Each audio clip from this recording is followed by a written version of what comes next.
The original plan was that I was going to take this chimney down myself. However, now I've uncovered the stones and they are frigging huge, I think I will kill myself. So, that's another job for the stonemason to do, whichever one we get. Because I'll die if I try that, probably.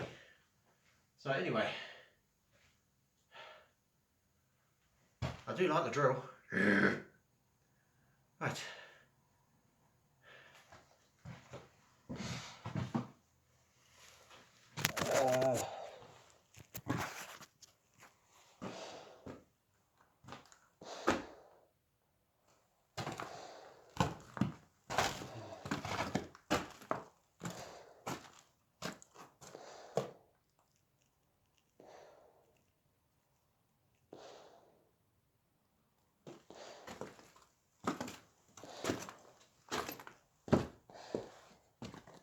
I have no idea if that timber is structural, but I left it there just in case.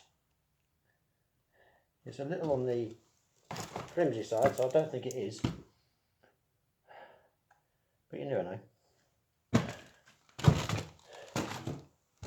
Anyway, now the fun bit. Tidying up.